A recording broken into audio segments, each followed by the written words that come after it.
En Côte d'Ivoire, la dépouille de Papa Wemba a quitté Abidjan ce jeudi matin pour Kinshasa.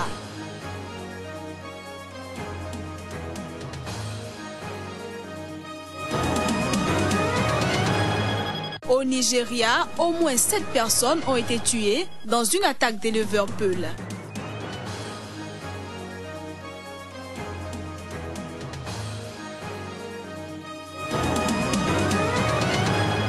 Et puis le Kenya se mobilise pour en finir avec le commerce illégal d'ivoire.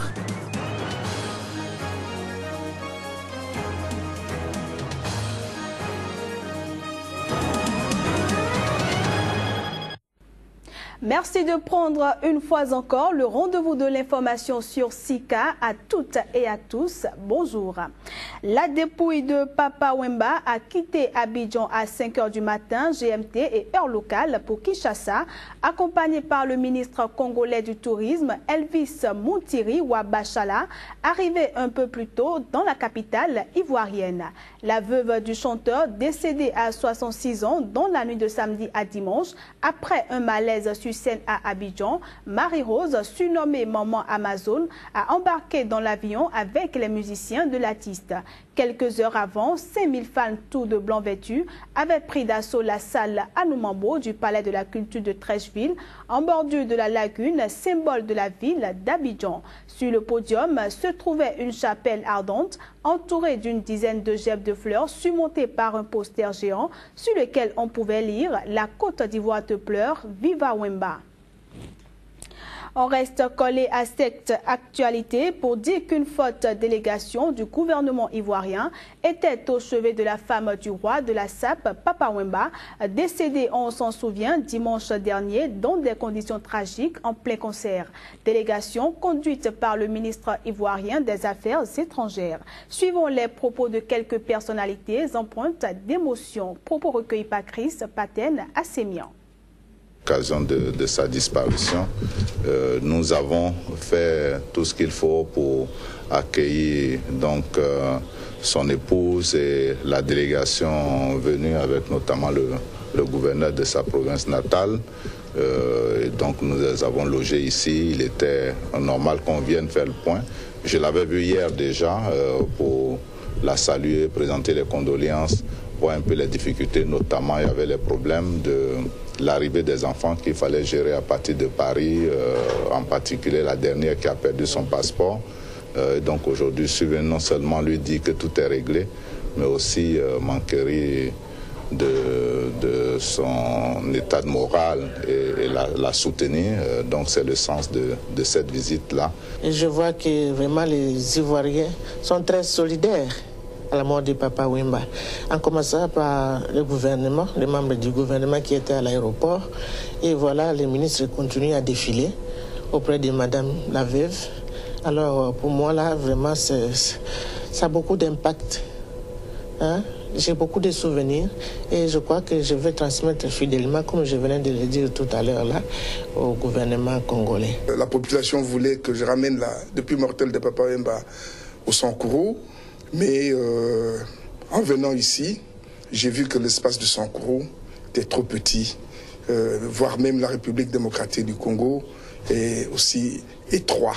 Papa Wemba appartient à tout le monde et donc je crois qu'ils comprendront que Papa Wemba soit enterré à Kinshasa pour que tous les visiteurs, tous ceux qui l'ont connu, il a des amis à travers tout le pays du monde, de l'Orient à l'Occident, du Nord au Sud, pour que ceux qui arriveraient à Kinshasa pour lui rendre un hommage arrivent facilement à aller s'incliner devant sa tombe. Au Nigeria, des hommes armés soupçonnés d'être des éleveurs Peuls ont attaqué un village d'agriculteurs et tué au moins 7 personnes dans l'état d'Enugu, dans le sud-est du pays. L'attaque, a rapporté la police la dernière, recensée sur fond de rivalité pour des droits de pâturage, est survenue lundi dernier au petit matin. De l'incident, les médias locaux, eux, dressent un bilan plus lourd d'entre 20 et 48 morts et de dizaines de blessés. De nombreuses fermes et habitations auraient également été brûlées. Il y a 2 semaines, 15 villageois avaient été tués et leurs maisons brûlées dans l'état de Taraba, dans l'est du Nigeria, dans une attaque similaire. Au Soudan, un étudiant a été tué par balle ce mercredi lors d'affrontements entre forces de sécurité soudanaises et manifestants dans une université d'Omdurman, ville jumelle de Khartoum. Les violences ont éclaté devant l'université Alia alors que des protestataires sont sortis du campus pour réclamer la libération d'étudiants arrêtés lors de précédentes manifestations dans plusieurs universités du pays. L'université a condamné la mort de son étudiant et décidé de fermer ses portes pour une période indéfinie. Cet incident intervient au lendemain d'une manifestation sur le campus de l'université de Khartoum. Après son séjour et son tête-à-tête en France avec François Hollande, le président béninois Patrice Talon a regagné son pays. À sa descente, il s'est confié à la presse. Dans son message, il a réitéré sa volonté de mettre en œuvre son programme de gouvernance sans entrave aucune. Pour dynamiser l'administration, a-t-il rassuré, les recrutements basés sur la compétence seront faits incessamment. Nous suivons un extrait de son adresse à ses concitoyens. Depuis quelque temps, le clientélisme ne fait plus la promotion des valeurs dans le pays. C'est fort naturellement que beaucoup ont quitté l'administration. Toujours est-il que le défaut de bonne programmation des recrutements et de la formation, sinon les recrutements qui sont, les quelques recrutements qui ont été opérés et qui n'ont pas tenu compte des besoins en nombre et en qualité, ont fini de décimer un peu notre administration. Et nous sommes confrontés donc à un problème crucial de compétences. Nous allons recruter au plan national et international ce qu'il faut. Et tout le monde sait que les Béninois, nous en avons aussi bien à l'intérieur que hors du pays. Nous avons des compétences, mais la compétence coûte cher. On a beau être Béninois, c'est fini ce temps-là où les slogans nous amènent à vouloir servir le pays au sacrifice du confort et de notre train de vie. On ne peut pas aujourd'hui mobiliser les cadres béninois, aussi bien ceux qui sont dans le secteur privé ou ceux qui sont hors du pays, pour venir au service de l'administration à 0 francs. Regroupée au sein du collectif Résistance citoyenne, la société civile nigérienne appelle à une journée ville morte ce jeudi. L'objectif du mouvement, organisé sur l'ensemble du territoire national, est de lutter contre la remise en cause de l'ordre démocratique. À travers ces manifestations, les acteurs du collectif, qui regroupe une vingtaine d'ONG, entendent dénoncer les irrégularités ayant marqué les dernières élections au Niger, qui ont reconduit le président sortant Mahamadou Issoufou et empêcher les dérives autoritaires dans le pays. La manifestation de ce jeudi sera suivie d'une journée de prière vendredi et d'une nouvelle manifestation samedi prochain. Du Niger, rendons-nous au Kenya où le pays se prépare à la plus grande cérémonie de crémation jamais organisée dans le pays et prévue à la fin du mois. Elle vise à protester contre le massacre continu des espèces les plus emblématiques du pays. Les détails.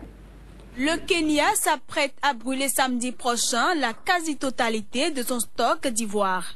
À travers ce acte, il entend ainsi sonner la fin du trafic illégal de l'or blanc, responsable du déclin alarmant de la population des éléphants sur le continent. Selon les estimations, l'Afrique n'abrite plus aujourd'hui que 450 000 à 500 000 éléphants et chaque année, environ 30 000 sont abattus par des braconniers pour leur défense, selon les ONG de protection de la faune. Ce rythme alarmant fait peser le risque de leur disparition du continent à l'état sauvage à court terme. Pour la seule Tanzanie, la population d'éléphants est passée de près de 110 000 spécimens en 2009 à quelques 43 000 en 2014, selon des statistiques officielles. Et pour enrayer cette dynamique néfaste, le président kenyan Uhuru Kenyatta présidera vendredi prochain un sommet réunissant près de Nanyuki plusieurs chefs d'État africains et de nombreux protecteurs des animaux.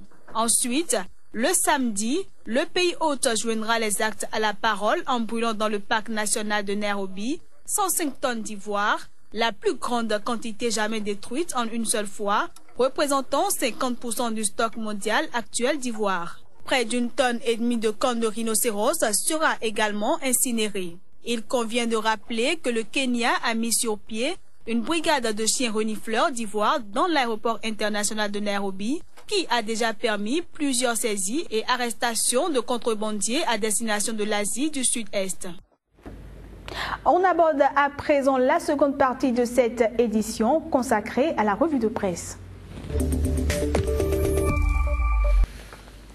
Il est déjà dans ce studio pour la revue. Kodovi Ametonou, bonjour. Bonjour Candice Degboui, salut aux amis téléspectateurs. Alors, on démarre par le Tchad, où la période post-électorale est agitée au sein de la classe politique. Des opposants et leurs militants sont en difficulté avec le pouvoir. Oui, Candice Degboui, c'est du moins le constat fait sur le terrain par les observateurs et les canards également ont repris donc ces observations. Avec Africa Time, nous lisons par exemple qu'un candidat à la présidentielle dénonce l'arrestation et torture dans son entourage. Et bien sûr, il s'agit bien de Loke Nukurayo qui, selon Tchad Convergence, dénonce plusieurs enlèvements des membres de son parti, l'ANS. Avec Tchad Anthropus, vous pouvez constater que les familles des militaires disparus ne croient plus à la thèse de la mission commandée. Alors, journal du Tchad, par exemple, donne quand même de l'assurance à ces familles. Washington s'implique dans l'affaire des militaires disparus. Pendant ce temps, le dialogue inter-burundais a du plomb dans l'aile. Tout serait conditionné par une invitation officielle qu'attend le gouvernement. Oui, c'est ce que le gouvernement de Pierre Nkurunziza brandit comme une arme désormais. Sans invitation, le dialogue n'aura pas lieu. Alors, RFI Afrique avec le Burundi nous invite donc à lire ce titre. Le dialogue va reprendre, mais les blocages demeurent. Ces blocages, c'est Iwaku qui nous les fait parvenir. Pour parler inter-burundais, le gouvernement burundais n'a pas encore reçu d'invitation et c'est cette invitation qui conditionne la tenue de ce dialogue. Donc à Burundi, toujours avec Africa Time par exemple, il y a une vive condamnation de l'ONU des assassinats survenus ces derniers jours. Et puis en Côte d'Ivoire, la vie est chère et le problème d'indemnisation des victimes des déchets toxiques sont des questions au devant de l'actualité. Avec le journal Le Temps, vous pouvez donc constater cela. Cherté de la vie, politique sociale, taxes énormes, fiasco total de la solution Ouattara. Beaucoup de points sont développés par ce journal. Donc vous pouvez donc consulter les articles donc à la une. Avec l'Inter, nous constatons que Koulibaly s'attaque donc à Ouattara sur cette question de cherté de la vie avec facture énorme. L'expression parle de toute autre réalité, c'est bien sûr la célébration du 1er mai. Voici les attentes des travailleurs des syndicats se prononcent sur ce qui a déjà été obtenu avec le régime Ouattara. Avec le journal Le Mandat, c'est bien sûr la question des déchets toxiques qui revient avec l'indemnisation des victimes. Ce qui va tout gâter, propose donc le journal. Vous pouvez donc le lire à travers donc ces colonnes et avec le sursaut. On constate que toujours parlant donc de ces déchets, voici les 110 937 victimes des déchets toxiques à indemniser. Donc un gros chiffre à la une de ce journal avec une liste dressée que les uns et les autres peuvent consulter. Et c'est ce qui d'ailleurs constitue aujourd'hui ce qu'on peut appeler l'épine dorsale dans les pieds du gouvernement ivoirien. Ainsi va le continent. Kodovi Ametonou, merci pour toutes ces informations. C'est plutôt moi qui vous remercie et nous donne rendez-vous aux téléspectateurs pour demain, le temps donc de clôturer cette semaine. Et c'est bien ça. Et voilà, mesdames, messieurs, ainsi prend fin cette édition que nous vous remercions d'avoir suivi. Prenez le prochain rendez-vous de l'information sur Sika.